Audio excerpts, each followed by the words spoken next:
नमस्कार, आदाब। मैं हूं हफ्सा बानो सिद्दीकी। वैसे तो आप सभी चंबल और बीहड़ नाम से ज़रूर वाकिफ़ होंगे, क्योंकि आज भी हमारे देश में चंबल का बीहड़ इलाका डाकुओं के लिए मशहूर है। लेकिन इलाके में आज भी डाकू शब्द प्रयोग नहीं होता। इन लोगों के लिए बागी शब्द का उपयोग होता रहा है और इनका एक अपना इतिहास है। वैसे तो यहाँ से बहुत बड़े बागियों की दहशत रही है, लेकिन आज हम बात करने जा रहे हैं 10 साल की वो लड़की जो अपने माता पिता की ज़मीन के लिए लड़ गई थी। यह एक बालिका वधू जिसका पहले उसके बूढ़े पति ने रेप किया, फिर श्रीराम ठाकुर के गैंग ने, एक खतरनाक डाकू जिसने बेहमी गांव के 22 लोगों को एक साथ लाइन में खड़ा कर मार दिया था। जी हाँ, वो नाम है फूलन देवी, जिसके संघर्ष की कहानी बहुत हटकर और उतार चढ़ाव से भरी है, जो किसी भी फिल्मी कहानी जैसी लगती है, लेकिन वो पूरी तरह हकीकत की बानगी है। इसमें समाज के जुल्मों के खिलाफ बागी होने के बाद एक राजनीतिक पारी भी शामिल है। 10 अगस्त 1963 में जन्मी फूलन देवी अपनी मौत के 20 साल बाद भी उत्तर प्रदेश की राजनीति में सक्रिय है। फूलन देवी का जन्म यूपी के जालौन जिले के गांव कोरहा के मल्ला देवी दीन के घर में हुआ था। 6 भाई बहनों में फूलन माता पिता की दूसरी संतान थी। लड़की और पिछड़ी जाति होने का दर्द फूलन ने बचपन से ही झेला, लेकिन इसके बावजूद फूलन में दब्बूपना नहीं था। उसने माँ से सुना था कि चाचा ने उनकी ज़मीन हड़प ली थी। 10 साल की उम्र में चाचा से भिड़ गई, ज़मीन के लिए धरना दिया, सज़ा तो मिलनी ही थी। इसके बाद महज 11 साल की उम्र में अपने से 3 गुने बड़े 35 से 40 साल की उम्र वाले व्यक्ति से उसका विवाह कर दिया जाता है। एक गाय की कीमत पर फूलन का ये सौदा हो गया।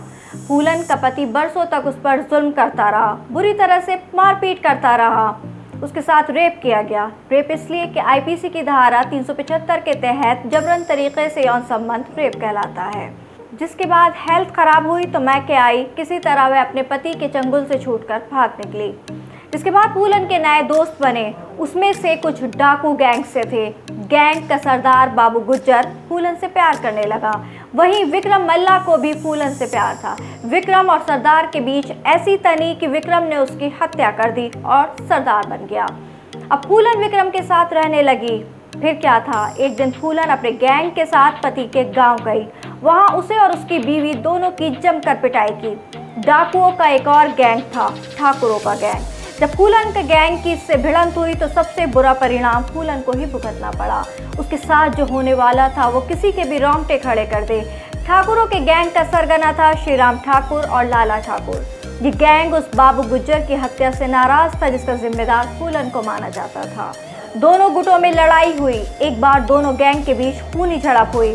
छिपते छिपाते फूलन और मल्ला कुछ देर के लिए आराम करने बैठे, तब मल्ला को गोली लगी थी। उस रात फूलन मल्ला एक दूसरे के करीब आए, लेकिन जब उठे तो फूलन ठाकुर गैंग की गिरफ्त में थी।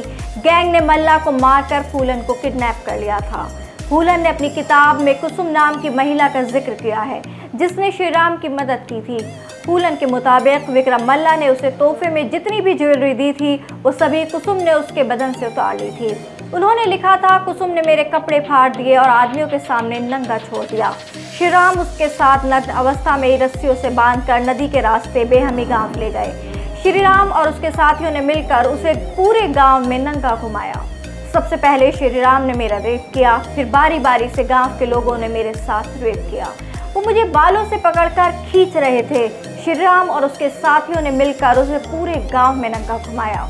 उसके बाद साथियों ने फूलन को लाठियों से भी खूब मारा था। कहा जाता है कि ठाकुरों ने फूलन को नग्न अवस्था में 2 से 3 हफ्ते तक रखा। फूलन एक कोठरी में बंद थी। जानवरों की तरह हर रोज उसके साथ सामूहिक बलात्कार किया जाता था, तब जब तक वो बेहोश न हो जाती।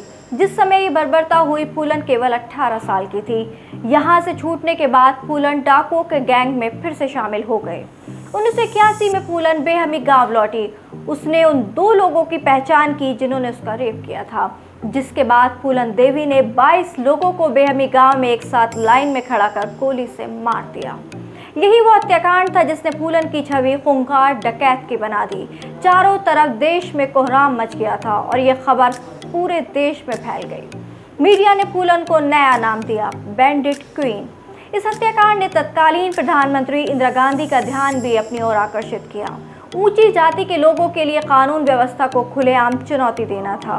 वो फूलन को वहशी हत्यारिन घोषित कर रहे थे तो पिछड़ों के लिए फूलन देवी दुर्गा का अवतार बन गई थी। उन्हें दस्यु सुंदरी, दस्यु रानी जैसे नाम दिए जाने लगे थे। इस हत्याकांड के बाद सरकार भी सक्रिय हुई और बिहार में डाकुओं की समस्या समाधान निकालने के प्रयास होने लगे। आखिर में फूलन देवी इस शर्त पर समर्पण करने को राजी हुई कि उन्हें और उनकी गैंग के सदस्यों को फांसी नहीं दी जाएगी। उसके पिता की जमीन उसे वापस की जाएगी और उसके भाई बहनों को सरकारी नौकरी दी जाए। फूलन को 11 साल जेल में रहना पड़ा। उसके बाद मुलायम सिंह सरकार ने 1993 में उन पर लगे सारे आरोप वापस लेने का फैसला किया। राजनीतिक रूप से ये बड़ा फैसला था। 1996 में फूलन देवी ने समाजवादी पार्टी के टिकट पर मिर्जापुर से लोकसभा का चुनाव लड़ा और जीत गई। वे दलितों की मसीहा के तौर पर पहचानी जाने लगी। उन्हें बहुत अधिक लोकप्रियता भी मिली।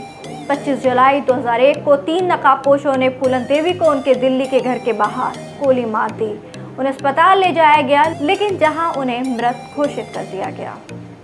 धन्यवाद। और भी लेटेस्ट अपडेट के लिए जुड़े रहिए हमारे साथ और देखते रहिए हापुड़ हलचल। हर छोटे बड़े अपडेट के लिए सब्सक्राइब करें हापुड़ हलचल को और बेल आइकन दबाना ना भूलें।